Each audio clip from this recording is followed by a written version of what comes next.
It was the third weekend of June, the kind of evening where the heat of the day finally breaks and everyone starts to feel like they can breathe again.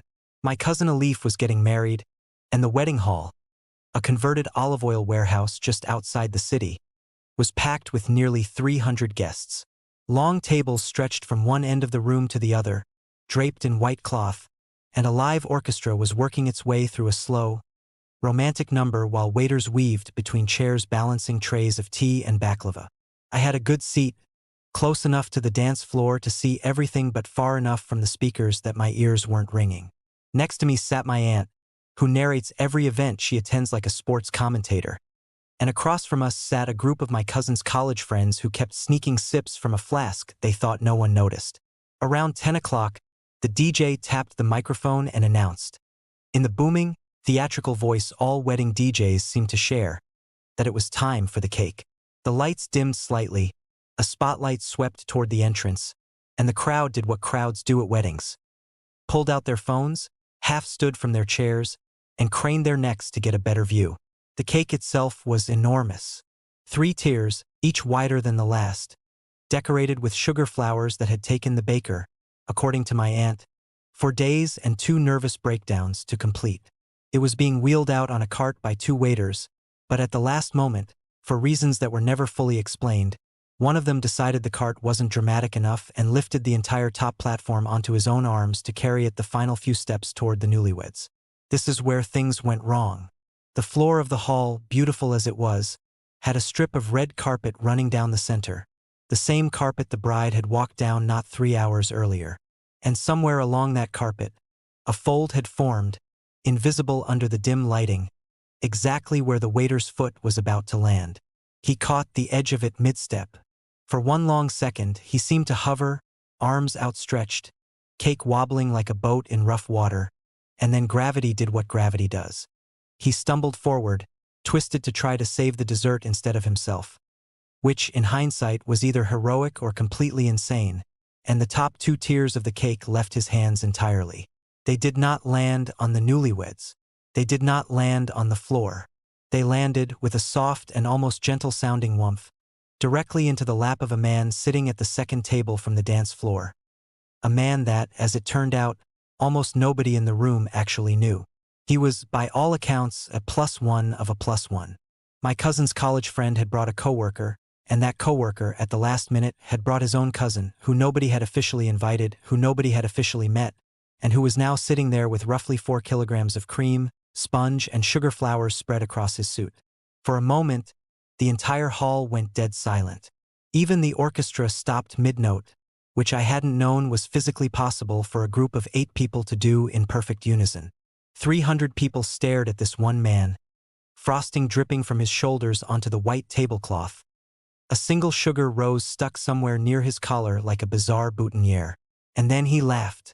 Not a nervous laugh, not an embarrassed chuckle, a real, full, from the belly laugh that started somewhere in his chest and rolled out across the silent room like a wave breaking the tension.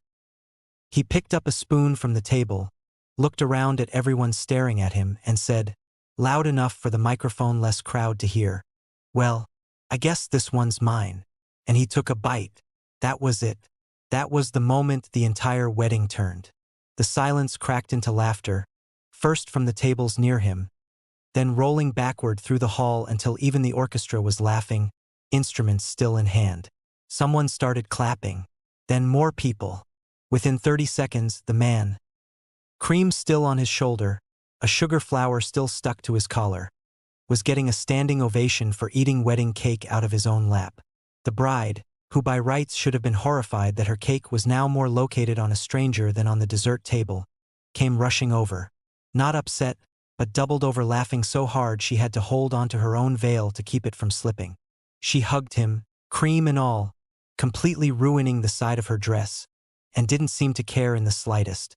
The groom, meanwhile, had gone to check on the waiter, who was mortified, apologizing over and over, convinced he was about to be fired on the spot. But the groom just clapped him on the shoulder and told him it was the best thing that had happened all night. Better, honestly, than the moment they'd cut the second cake 20 minutes later, which came out from the kitchen in a hurried, slightly lopsided replacement that nobody even really looked at because everyone was still talking about the first one. What happened over the next hour was, to me, the strangest and best part of the whole night. This stranger, cake stranger, as we all started calling him, became the unofficial guest of honor. People lined up to take photos with him. The DJ dedicated a song to him. My aunt, who had never met the man in her life, insisted he come sit at our table so she could, in her words, hear the whole story from the source. Someone found him a spare shirt from the coat check attendant, and he changed in the bathroom, laughing the entire time about how he was going to explain this to his actual cousin, who had brought him along almost as an afterthought. It turned out his name was Baris, he worked in logistics, he had absolutely no connection to either the bride or groom side of the family, and he'd only come because his cousin didn't want to go to the wedding alone. He told us later, cake long since wiped away, that he'd almost said no to coming that night. He'd had a long week and considered just staying home. If he had, none of it would have happened, and some other guest, someone actually related to the family, would have quietly eaten a slightly too large slice of cake off a plate like a normal person. Instead, he became the story everyone told for years afterward. At Alif's first anniversary dinner, someone brought up the cake guy, and half the table lit up retelling the story to the half that hadn't been there. The fold in the carpet, the frozen orchestra, the spoon, the line. Well, I guess this one's mine. Alif still has a photo from that night, cropped and framed, of her hugging a man covered in her own wedding cake, both of them laughing so hard their eyes are squeezed shut. Baris and the family actually stayed in touch after that. He was invited to Alif's daughter's first birthday 2 years later.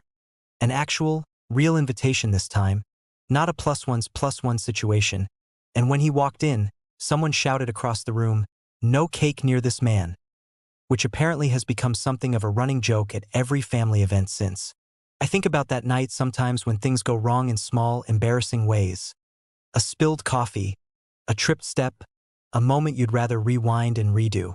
There's a version of that story where the waiter is fired, the stranger is humiliated, the bride is furious, and the wedding is remembered as the one where the cake fell. Instead, because one man decided to laugh instead of panic, it became the best 5 minutes of anyone's night. The story that outlived the flowers, the dress, the band, and even, eventually, the marriage itself, which is a whole other story nobody in the family likes to tell at dinner parties. But that's a tale for another time.